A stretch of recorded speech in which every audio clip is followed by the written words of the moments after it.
Olá, meus queridos e minhas queridas.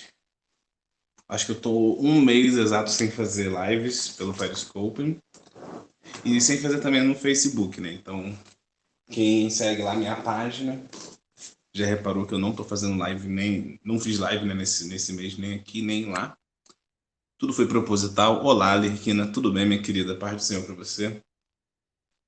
Então, eu tô falando aqui, né, que eu não estava fazendo lives esses dias, não trouxe nenhuma pregação, nenhuma palavra, nem nada.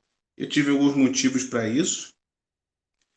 Um dos motivos, né, de eu não ter feito lives esse tempo foi porque muita gente começou a fazer, muita gente começou a pregar, a falar de Deus por aí. Eu só fiquei observando, fiquei acumulando, né, ouvindo. Eu acho que a gente tem que ter um momento para ouvir e um momento para falar. Então, o momento de ouvir ele é muito importante para a gente entender o que as pessoas estão falando, como as pessoas estão falando e orar um pouco, né, para saber se aquilo que as pessoas estão falando ou não é de Deus, se aquilo que as pessoas estão falando vai ou não vai agregar alguma coisa para nossa vida. E, cara, eu tenho uma coisa para falar antes de começar com a palavra, é que e eu espero, se alguém não estiver me ouvindo bem, por favor, fala aí, eu não tô te ouvindo, pelo amor de Deus. Porque às vezes eu tô falando, tá sem áudio, ninguém tá me ouvindo. Se alguém aí estiver me ouvindo, por favor, fala, eu tô ouvindo. Só para eu saber se eu continuo, se eu paro. Ah, perfeito? Ah, que bom, Alerquina. Então é o celular da irmã lá que tá ruim, depois ela dá uma olhada aí, em nome de Jesus. Dá pra ver pela internet, pelo computador também, tá, gente? Uma coisa que eu quero falar é que as pregações que eu ouvi as pessoas fazendo, as palavras que eu ouvi as pessoas falando, a maioria, para não falar todas, as lives, tá bom? Não tô falando live, coisas antigas, tô falando lives, coisas atuais. Gente, não é de Deus. Ah, Tom, mas quem é você para julgar que não é de Deus? Meus queridos, vocês talvez estejam pensando o mesmo que eu, talvez vocês vivam a mesma realidade que eu. Palavra de Deus não significa vitória para a nossa vida. Palavra de Deus não significa que nós vamos conseguir o carro do ano, não significa que nós vamos conseguir a casa que nós sonhamos e não significa que toda a nossa vida vai dar certo. Isso não é a palavra de Deus. Palavra de Deus é exortação. Palavra de Deus é correção. Palavra de Deus é aquilo que nos faz estar mais próximos ao Pai. Isso é a palavra de Deus. Então, é muito gostoso. Eu gosto muito de ouvir uma coisa. Se você vai vencer, é tão gostoso, é tão bom ouvir isso. É tão bom. Eu gosto da minha carne que é isso, mas não é o que o meu espírito precisa. Então, claro, não vou citar nomes, não vim fazer uma live para criticar quem está fazendo lives, fazendo isso, fazendo toda vez a mesma coisa, falando que vai dar tudo certo, mas e se não der? E a palavra que eu vim trazer hoje, né, é baseando-se nisso. Vamos abrir dois capítulos diferentes aqui, beleza? O primeiro tá em 2 Coríntios, eu estou olhando para baixo que eu estou na minha Bíblia aqui, tá? 2 Coríntios, capítulo 12. Eu só vou ler aqui 2 versículos, tudo bem? Eu não vou ler muito, até para os irmãos depois terem um momento aí de leitura, né? Nas suas devidas casas. Então, começando aqui no verso 7, 2 Coríntios, capítulo 12, verso 7. Muito obrigado, irmã. Está escrito o seguinte, só vou ler o 7 e o 8.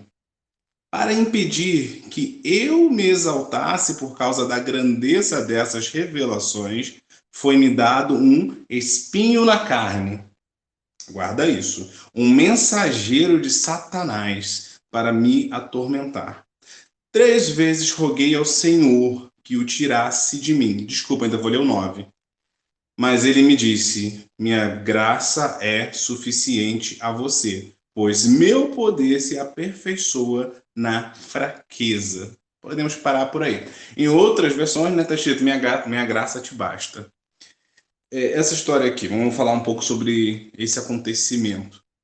Aqui nós estamos falando de Paulo. Paulo teve essa, muitos acreditam que é uma doença, ele teve essa doença chamada espinho na carne. Espinho na carne.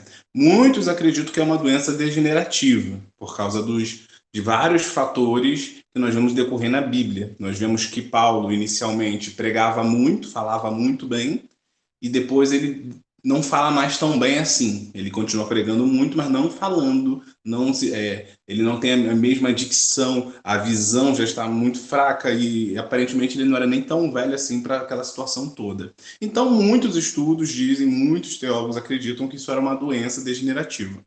Mas era algo que incomodava Paulo. Se não for uma doença, a gente sabe que incomodava a ele.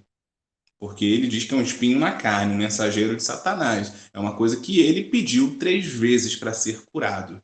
Então, Paulo, o mesmo Paulo que quando passava um pano de suor na testa, as pessoas pegavam esse pano e o suor que ficava nesse pano curavam as outras pessoas. Esse mesmo Paulo que curava outras pessoas, o mesmo Paulo que durante uma pregação ele olha para um homem e diz: em nome de Jesus você está curado, e o homem fica curado de repente no meio de uma pregação. Esse mesmo Paulo, com todo o poder, com todo esse alvoroço, esse mesmo Paulo passa por uma doença.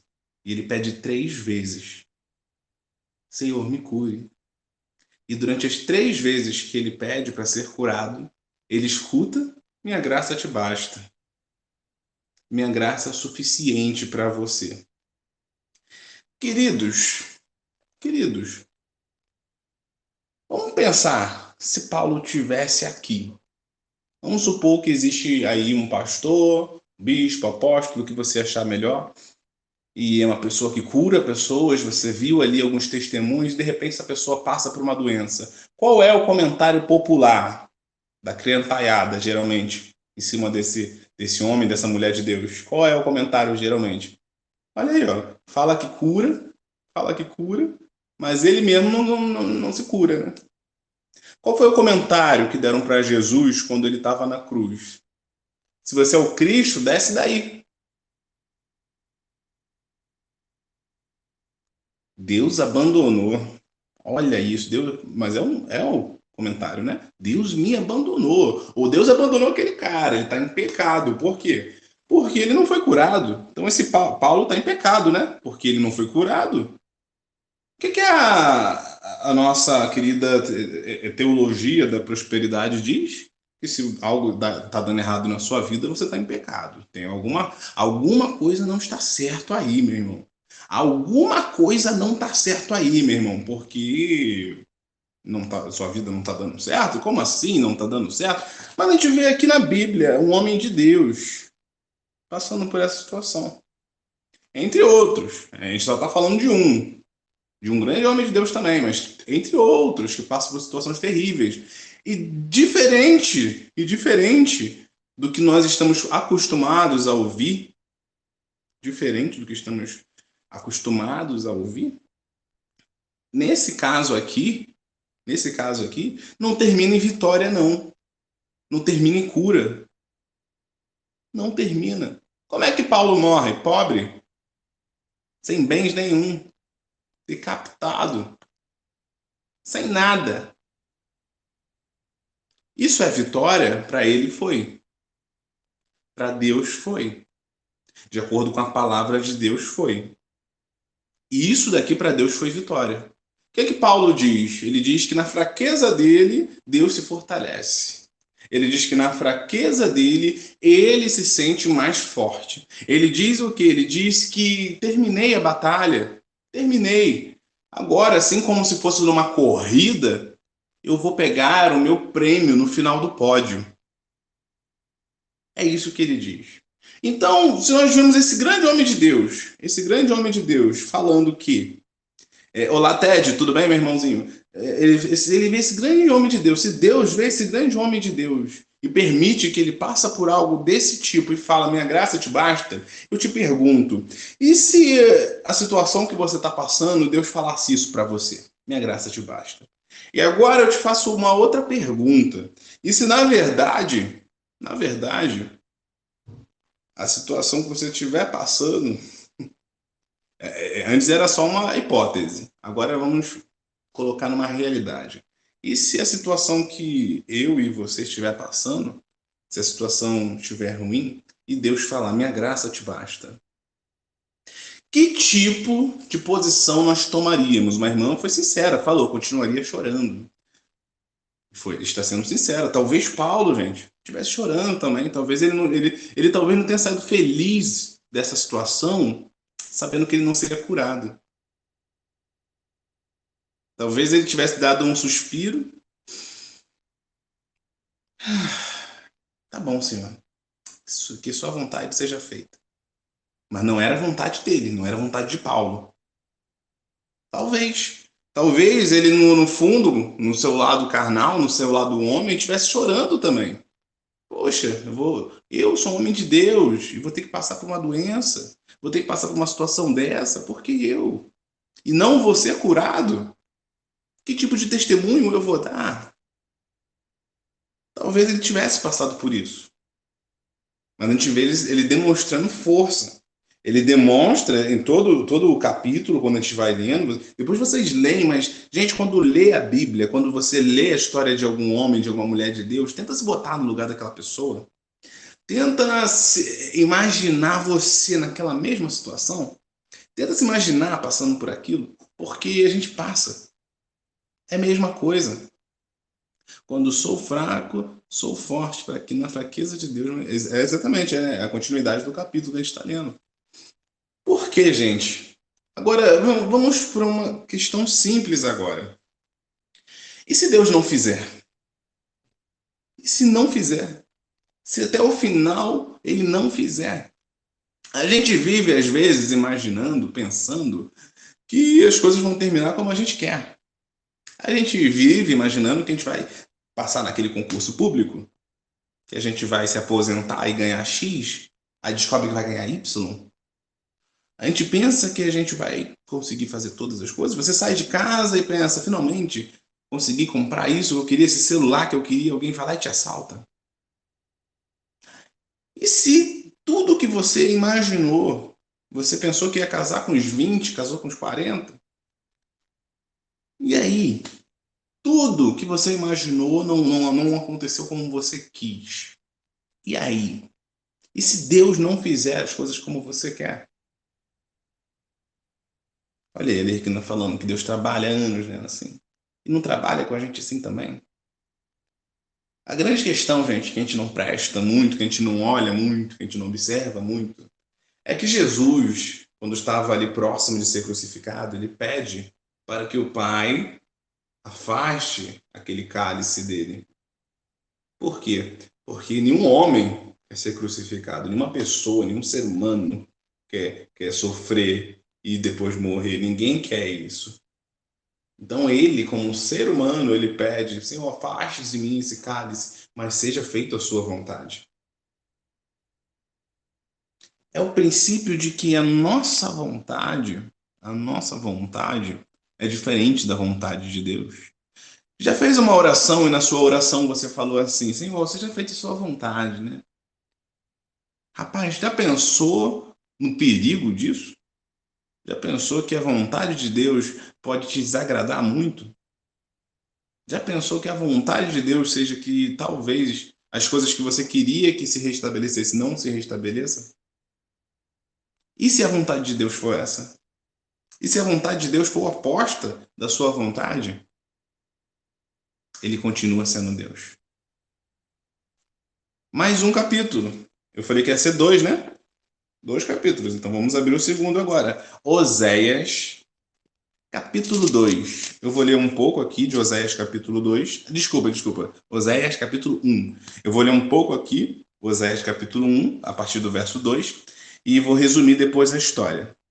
Eu vou ler aqui o começo, tudo bem? No verso 2.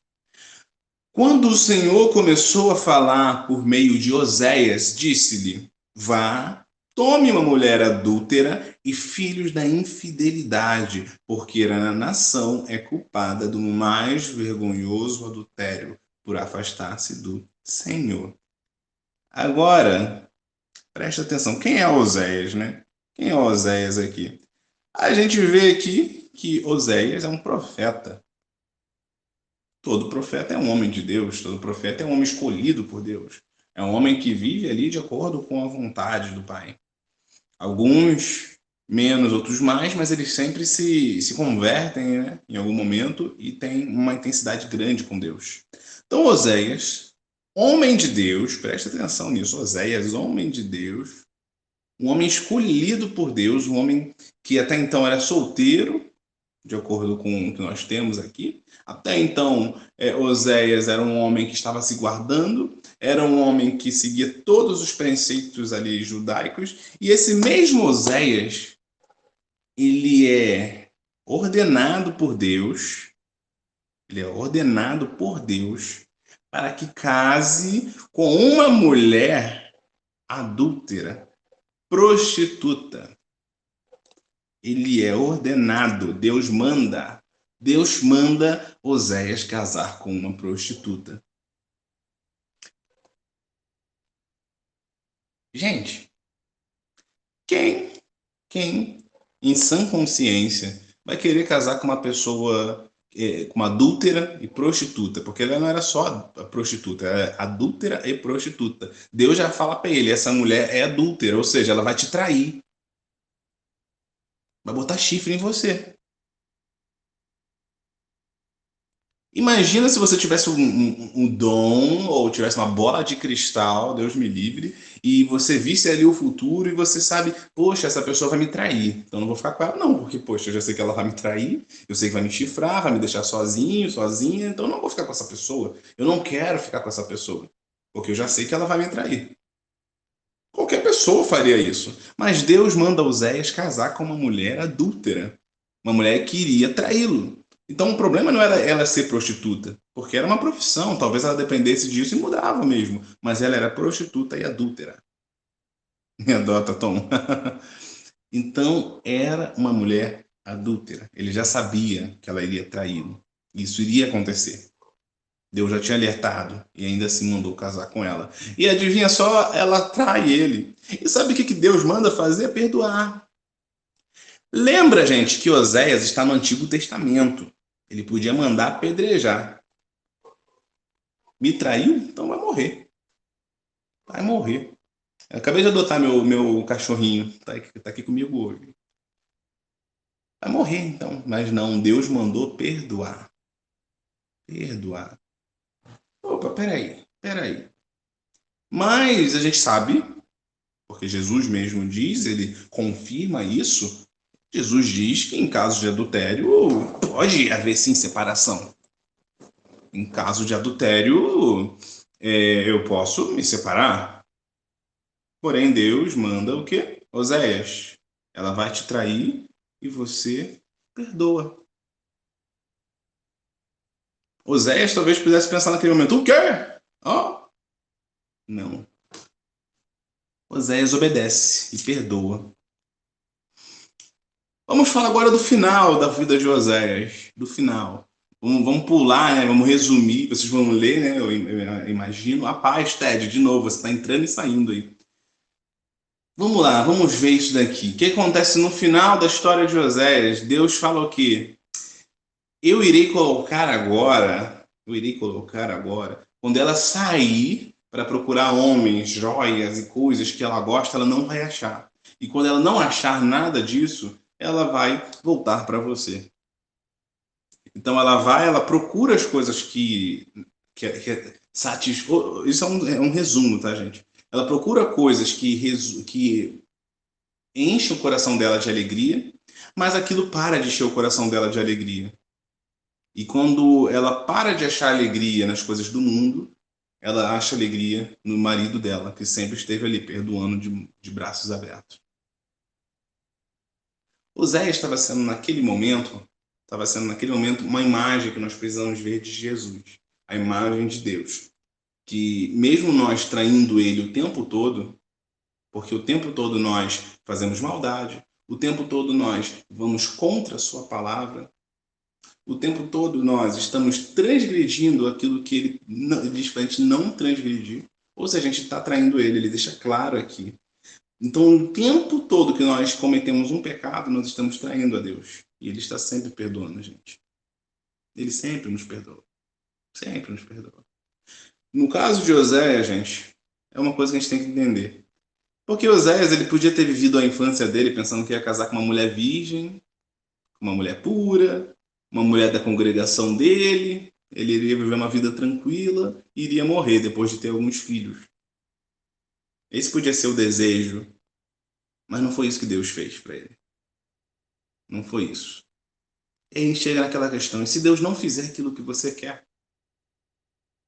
A vontade de Deus, ela não agrada os nossos olhos, não agrada a nossa carne, não agrada o nosso paladar. A vontade de Deus, quando a gente olha para ela, parece horrível.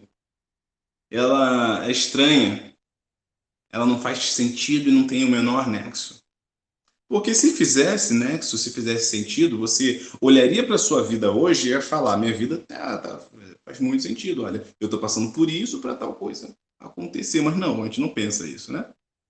A gente só pensa: por que Deus está permitindo que eu passe por isso? Queridos, eu não vou mais abrir, né, outros capítulos. Eu vou agora só explanar, tudo bem? Mas eu quero que vocês ouçam com o coração. Ouçam com o coração. Jesus, ele olha para os seus discípulos. A gente pode ver até uma parte disso em João 20. Mas ele olha para os seus discípulos e olha para todas aquelas pessoas seguindo ele e diz: se alguém amar pai, mãe, filho, filha mais do que a mim, não é merecedor de mim. Imagina isso, gente. Quem é mãe aí? Você ama seu filho mais do que a Deus, mais do que Jesus, então você não é digno de Jesus. Você ama seu marido, você ama seu pai, sua mãe mais do que Jesus, você não é digno dele. Olha, a Alerquina é mãe. É fácil bater no peito e falar: eu amo a Deus mais do que o meu filho. Gente, com certeza isso não é fácil. Com certeza não é. É fácil para mim chegar numa live aqui e ficar falando o tempo todo, porque eu sempre, vez ou outra, faço uma live e falo sobre isso. Minha esposa me assistindo, mas eu falo: eu amo a Deus mais do que a minha esposa. Eu amo a Deus mais do que tudo, do que minha mãe, do que meu irmão. O meu amor por Jesus passa todo esse limite. Se eu tivesse certeza que Deus estivesse falando comigo, vai e faz uma missão. Eu sei que eu não tenho o chamado de missionário, mas se ele falasse, vai para a África, eu iria, irmão, porque eu amo ele mais do que tudo, mais do que todas as coisas. Nada é mais valioso para mim do que Jesus.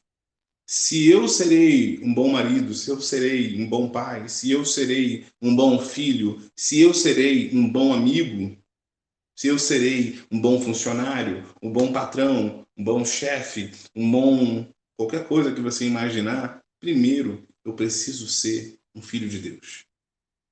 Primeiro eu preciso ter Deus como centro de todas as coisas. Por que no meu trabalho eu sempre trabalhei direitinho? Porque eu sempre trabalhei bem. Porque eu trabalho como se estivesse trabalhando para Deus. Porque eu sou fiel à minha esposa. Porque eu sei que se eu traí-la, eu vou estar traindo a Deus. Então, no momento em que você encontra uma pessoa de Deus para sua vida, você tem ali uma pessoa que vai ter princípios. E esses princípios não é porque a pessoa gosta de você ou ela te ama, é porque ela ama Deus. E, gente, Deus é capaz de reconstruir, construir, reafirmar alianças. Se seu casamento está destruído, Deus é capaz de reconstruir, mas quando Ele é o centro de todas as coisas. Quando Deus deixa de ser o centro de qualquer relacionamento, esse relacionamento acaba. Se na sua amizade os seus amigos estão maiores do que Deus, essa amizade acaba. E não é porque Deus vai lá e faz acabar. Acaba porque você colocou pessoas que são capazes de magoar. Pessoas magoam, pessoas machucam. Isso é normal, gente. Isso é normal. É o convívio. O convívio faz isso. Quem é casado ou já foi sabe o que eu estou falando. Vez ou outra você vai se encontrar numa situação que você vai ficar chateado com aquela pessoa que você vive. Aquele seu amigo, aquela sua amiga, quando vocês começam a ter mais intimidade, andar mais tempo juntos, uma hora vai vir uma briga, uma discussão. é o convívio. Mas com Deus, a gente não tem isso. A gente precisa entender de uma vez por todas que a vontade de Deus não é a nossa. Então, quando nós passamos por uma situação chata, uma situação difícil, aquilo é vontade dele, gente. E pela misericórdia, nós pedimos: Senhor, tem misericórdia de mim, faz minha situação mudar. Faz as coisas entrarem nos seus devidos lugares, porque eu não aguento mais ficar assim. A gente vai pedindo misericórdia a ele. Mas ele não tem a obrigação de nos ouvir. E se ele nos ouve, ele não tem a obrigação de fazer nada. Porque a maior parte dos problemas que nós nos metemos é culpa nossa. Muito bom, irmão. Montelli colocando aí ótimos argumentos. Então, gente, os problemas que nós nos metemos não é obrigação de Deus vir e nos ajudar, mas nós pedimos. Mas nós estamos servindo a Deus porque Ele pode fazer algo por nós? Se for isso, eu tenho que te dizer uma coisa: pensa um pouco no que você está fazendo, no que você está vivendo. Leia o livro de Apocalipse, capítulo 2, 3 e 4. Você vai ver ali as 7 igrejas do Apocalipse. Veja um pouco sobre a sexta igreja do Apocalipse. Veja se você não está próximo daquilo. Eu vou ler aqui. Eu vou ler aqui. Apocalipse. Espera aí. Porque se a gente não estiver atento ao que Deus está falando com a gente, o que vai acontecer? Então, se a pessoa faz tudo oposto à vontade de Deus, faz tudo oposto à vontade de Deus, não tem consequências. Cara, que Deus tenha misericórdia dessa pessoa e que ela tenha as consequências ainda aqui nessa terra. Porque as consequências sempre virão. Sempre virão. A consequência do pecado é a morte. É a morte. Então, a gente tem que pedir misericórdia para Deus. Porque quando as consequências chegam até aqui, a gente tem chance de mudar. Olha, presta atenção nisso. Deus não nega nunca, nunca a vara, ou seja, o castigo para aqueles que ele ama. Então, se Deus ama você, ele vai te dar o castigo pelo aquilo que você fez. Por quê? Porque ele ama você. Então, ele nunca vai te negar o castigo, porque ele é um pai. E que pai, que mãe vai negar o castigo para o seu filho após ele fazer uma coisa de errado? Claro que não vai negar. Por quê? Porque você ama. Você ama. Ok, que tem pai e mãe que infelizmente gosta de castigar. Parece que tem prazer em castigar. Mas uma coisa a gente sabe, que Deus ele sabe de todas as coisas, ele enxerga tudo. Ele vê o que a gente não vê, ele enxerga o que a gente não enxerga. Pai e mãe ruim que não presta. Exatamente, Samara, exatamente. Mas um pai e uma mãe normal, saudáveis, né, eles vão castigar o filho por quê? Porque ele fez uma coisa errada. Então eles vão corrigi-lo para que ele cresça e seja uma pessoa incrível no futuro. Muito obrigado, Samara, por estar compartilhando, por estar passando essa palavra para mais pessoas. Eu vou ler aqui, tudo bem? Apocalipse capítulo 3 e já vamos falar sobre você já, tá bom? Vamos lá. Eu falei que ia falar. Aqui, tudo bem. A sétima igreja do Apocalipse capítulo 3, tudo bem?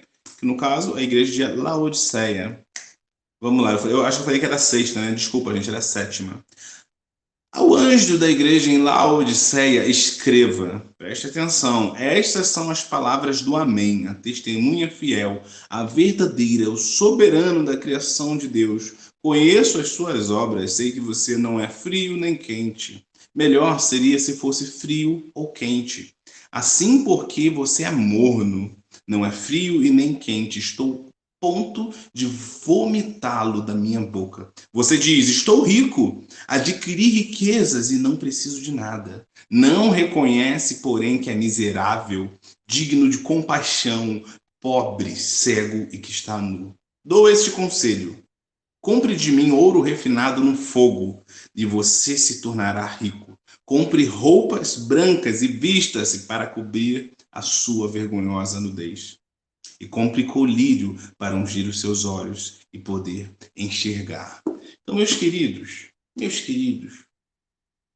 Nossa vida não é acumular bens. Quando a gente acumula alguma coisa, a gente acumula fundos e blá blá blá, né? Isso não importa, isso é para pensar no nosso futuro, na nossa vida, tal, beleza. Porém, eu imploro para vocês prestarem muita atenção nisso. Eu imploro para vocês prestarem muita atenção nisso. Quando ele diz aqui, fogo, compre no fogo, sabe por que ele diz isso? Porque no final, na nossa vida, no final, quando nós estivermos lá com Deus, no dia do juízo, porque haverá um juízo, Hebreus capítulo 9, verso 27. Então haverá um juízo. Primeiramente, o homem passará pelo juízo.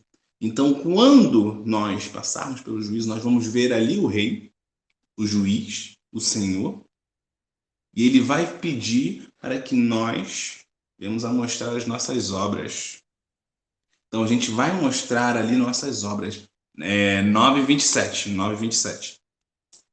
Então, ele vai ali mostrar as obras. Ele vai falar assim, então, mostre-me suas obras. O que você fez? O que você fez? Mostre-me. Mostre-me suas obras. No fogo. Tudo o que você fez para sua vida e que não foi para Cristo é queimado. Como se fosse. Imagine como se fosse uma pedra, uma rocha. Então aquilo ali é queimado em um grau muito quente. E tudo que restar depois do fogo vai ser joias. E as joias serão tudo que você fez para Cristo. Então tudo que você faz para Cristo é uma joia. Você vai levar isso com você. Esse casaco, essa aliança, essa barba estilosa, bonita, tudo isso que vocês estão vendo aqui de mim, eu não vou levar nada disso.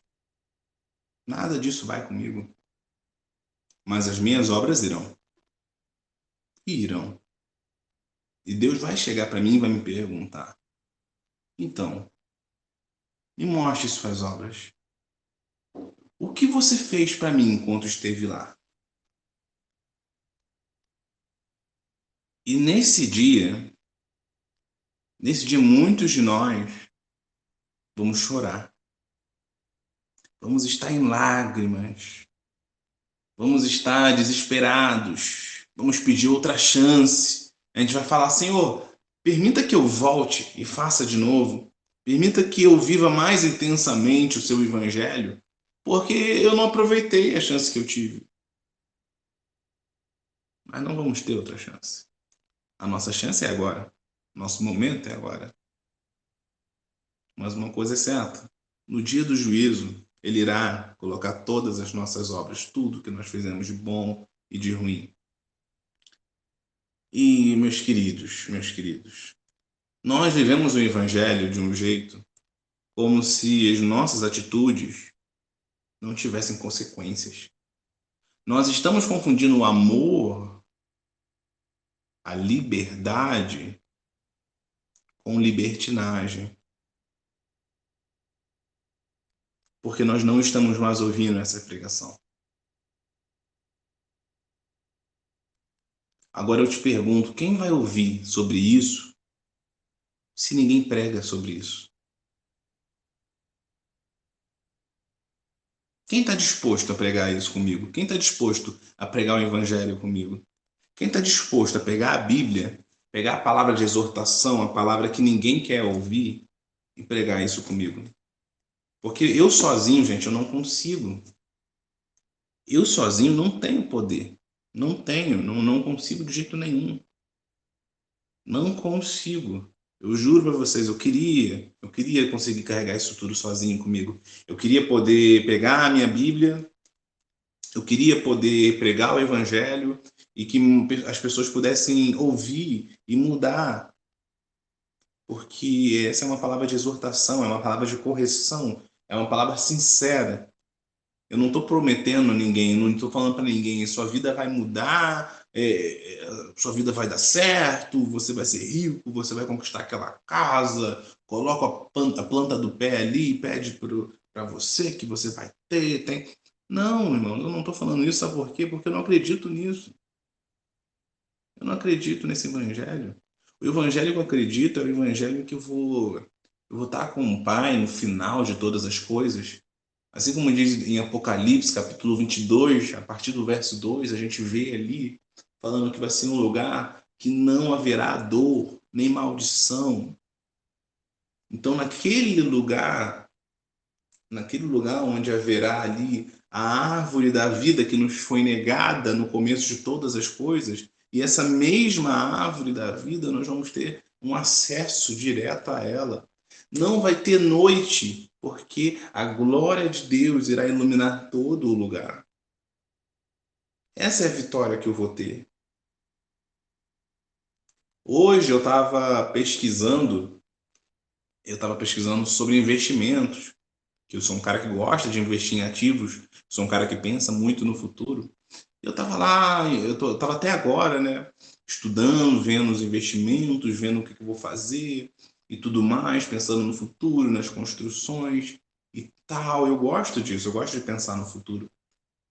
E aí me veio na mente, caramba, eu espero que meus filhos, eu espero que as pessoas que me ouvem, eu espero que a próxima geração, quando eu não estiver mais aqui, pense nessas coisas, estude essas coisas, mas que eles tenham primeiramente, em primeiro lugar, a vontade de Deus. Que eles tenham a Bíblia, sabe? Que eles tenham assim a palavra de Deus aqui ó, na ponta das mãos e que não troque isso. É isso que eu espero, sabe? Então, é legal a gente pensar no futuro, gente. A gente tem que pensar realmente, a gente tem que trabalhar, temos que fazer nossas coisas. Mas a palavra de Deus, gente, a vontade de Deus e o paraíso é uma coisa que está ali, está próximo de nós, cada dia mais próximo. Pensa nisso, que se Jesus voltar agora, pode ser assustador, porque muitos de nós pode não estar lá com ele nesse momento. Se Jesus voltar agora, quem iria com ele? Você iria?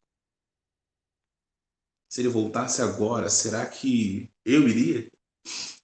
Será que eu estaria próximo dele?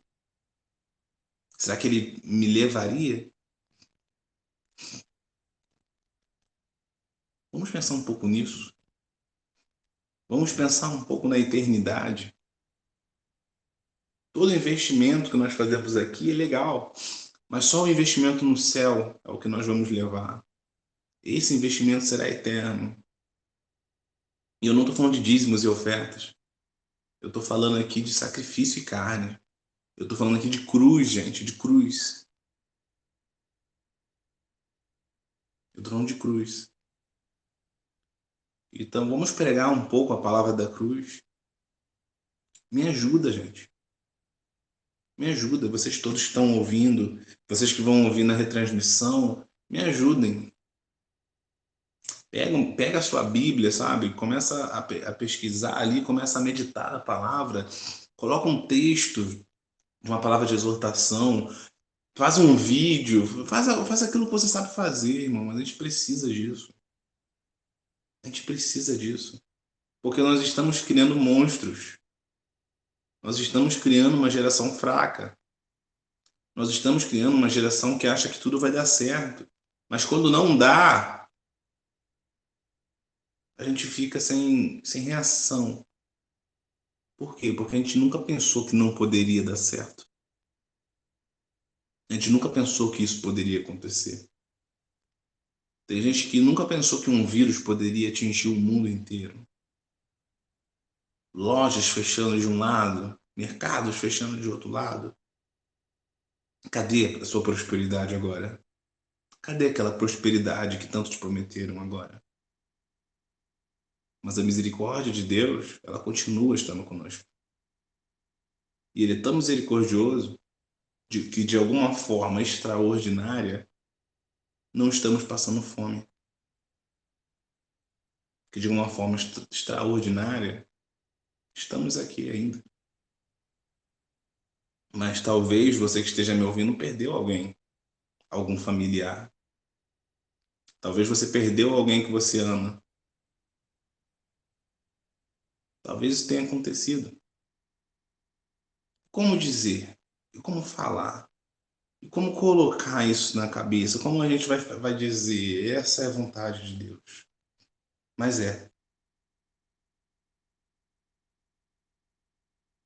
queridos, essa é a vontade de Deus.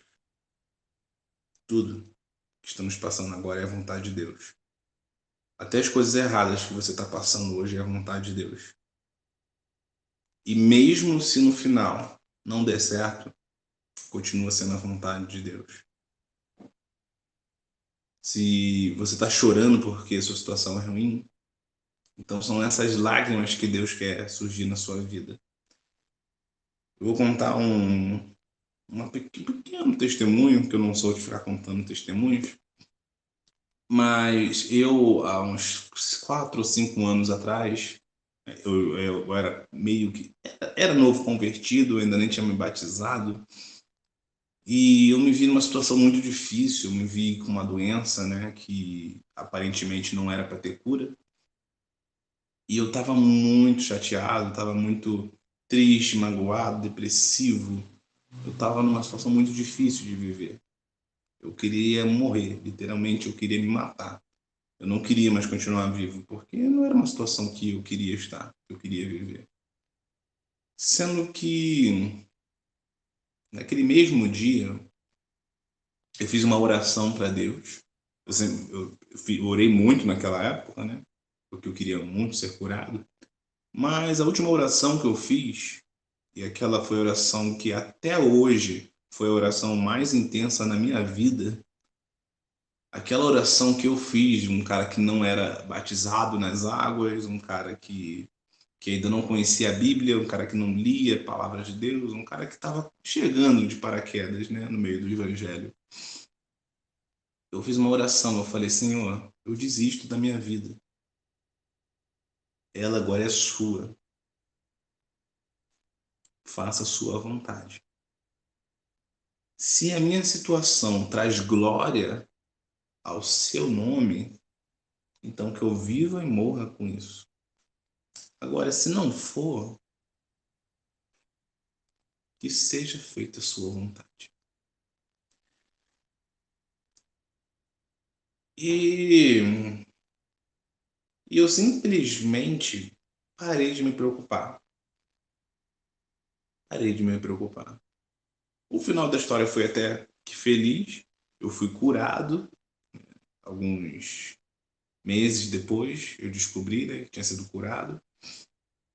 E eu fiquei, uau, incrível, né, que dá certo. Né, que isso funciona mesmo, né, que esse Deus ele consegue fazer coisas incríveis. E passei por várias coisas diferentes, boas, ruins, vi muita coisa acontecer. Mas todas as vezes que eu passo por uma situação ruim, eu sempre me lembro daquela oração, para eu entender que a minha vida não é mais minha. A minha vida não é mais minha. Jesus disse que se você vivesse para você, você perderá a sua vida. Então, no momento que eu vivo para mim, eu perco a minha vida. Mas no momento que você vive para Cristo, você ganha a vida dele. Então, toda vez que eu lembro disso, porque eu esqueço, gente, eu esqueço disso. Eu esqueço. Às vezes eu vivo como se Deus não existisse, por causa das minhas atitudes, das minhas ações. Às vezes eu vivo como se Deus não existisse, como se não existisse um Deus. Porque se eu lembrasse todos os dias que Deus existe, a primeira coisa que eu faria ao acordar era orar. Eu colocaria meu joelho no chão e oraria. Mas às vezes esquecemos que Deus existe. Porque se eu te perguntar se você orou hoje, você orou ontem, talvez a sua resposta seja não, eu não orei. Por quê? Você esqueceu que Deus existe? Provavelmente é isso. Provavelmente é isso. Porque se nós lembrássemos, nós oraríamos todos os dias. Todo santo dia. Mas nós esquecemos às vezes. E nós temos uma péssima tendência que nós só lembramos de Deus quando a nossa vida tá no chão. Quando tá tudo dando errado.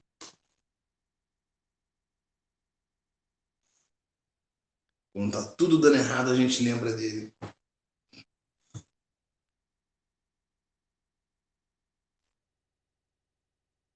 As pessoas oram para agradecer não ter acordado com câncer. Dificilmente as pessoas acordam agradecendo por ter um câncer. É algo que se faz a gente pensar também, né? Então, a gente não ora pelo aquilo que nós temos, né? A gente não ora pelo aquilo que nós adquirimos com o tempo. A gente esquece. As nossas pequenas conquistas e grandes conquistas rapidamente são esquecidas. Daniel orava 3 vezes ao dia, todos os dias. Todos os dias ele orava 3 vezes. Eita, 3 vezes. De manhã, de tarde, de noite, provavelmente. E a gente esquece, gente. A gente esquece. De verdade, irmãos e irmãs. Eu espero que de alguma forma essa palavra venha entrar no seu coração, que você consiga ter ouvido isso com a mente e com o espírito. Eu espero que os nossos olhos espirituais, sabe, se abram.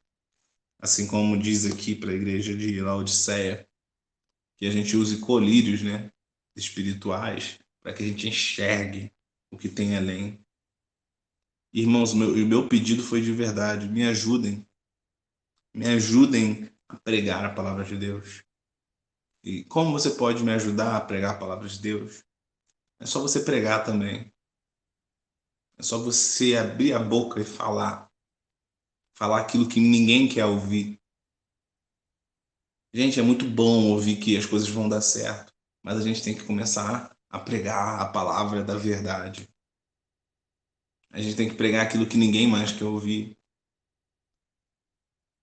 Às vezes a gente tem que pregar sobre o inferno. Às vezes nós temos que pregar sobre a ira santa de Deus. Às vezes precisamos pregar aquilo que mais ninguém quer ouvir.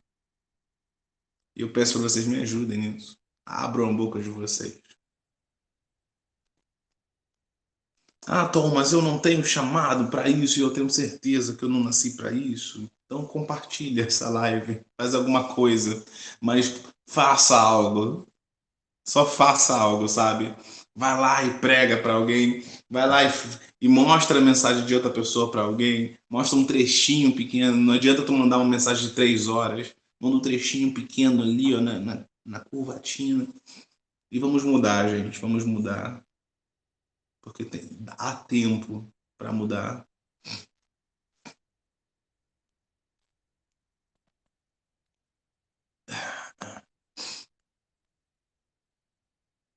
A gente tem que pregar assim, irmão. Tem você? Tu pediu para entrar aqui? Opa. Boa noite. Boa noite. Tudo bem? Adorei. Você tem uma grande oportunidade de revelar o seu amor a Ele nesse lugar.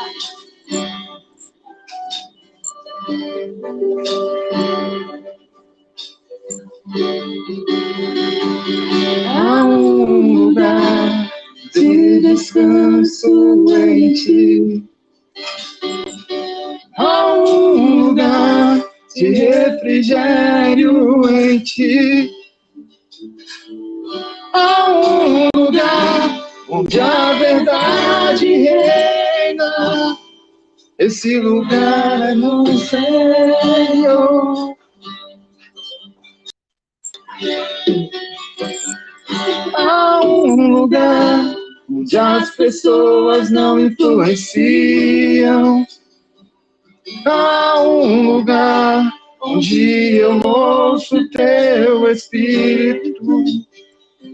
Há um lugar de vitória em meio à guerra.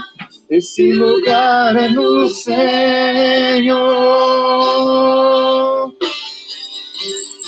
Esse lugar é no Senhor.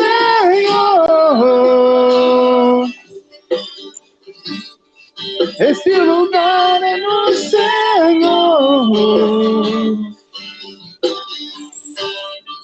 Esse lugar é no Senhor. Esse lugar é no Senhor.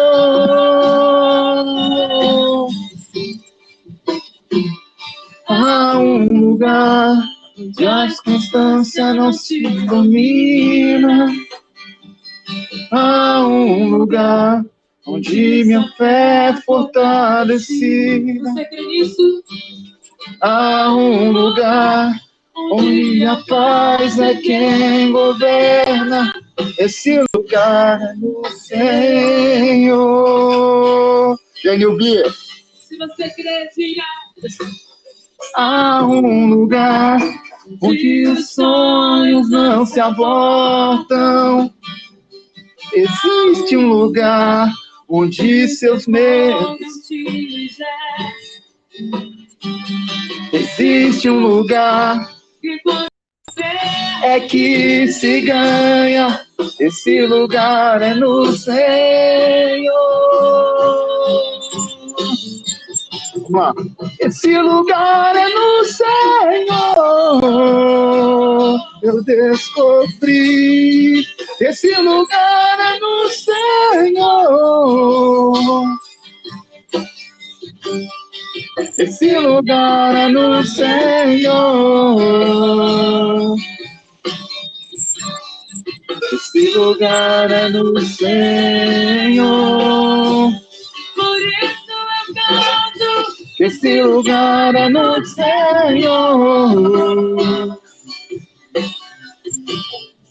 Esse lugar é no Senhor.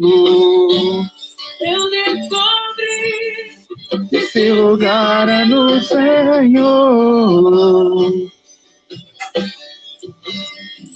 Esse lugar é no Senhor. Levanta as pessoas. Glória a presença de Deus nesse lugar. Oh Deus, não se adoramos. O Senhor. Glória a Deus, Senhor.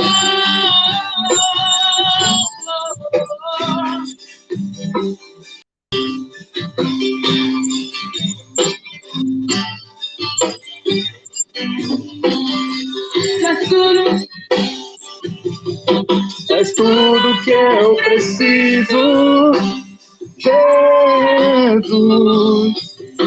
É tudo que eu preciso, Jesus.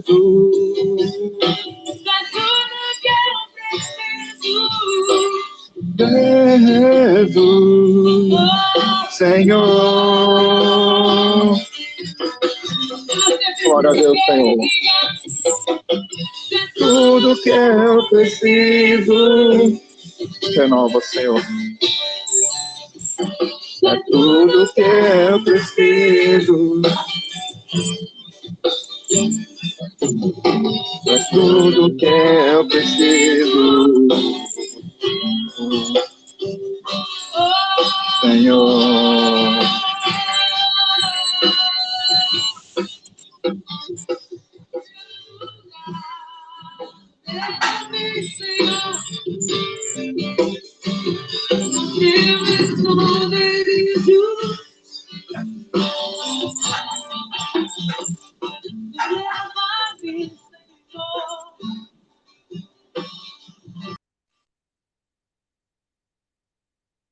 Amém, irmão. Obrigado pelo louvor. Muito obrigado.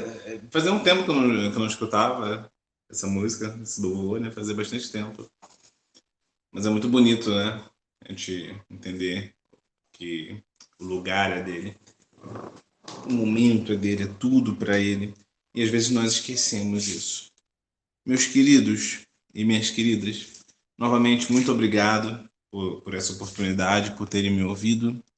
Espero de verdade que isso mude alguma coisa, que isso edifique alguma coisa, que a gente se transforme, mas que a gente se transforme mesmo, que a gente mude mesmo, sabe? Que a gente viva o Evangelho de forma intensiva.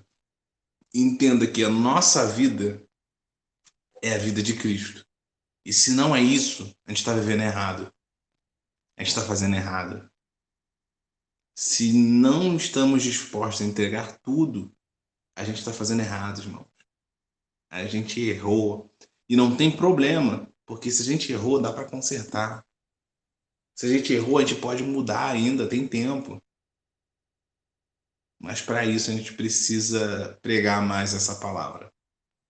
Esse tipo de palavra. Porque isso é o Evangelho. Essa é a palavra de Deus. Não é nada mais, nada menos do que a palavra de Deus. Tudo bem?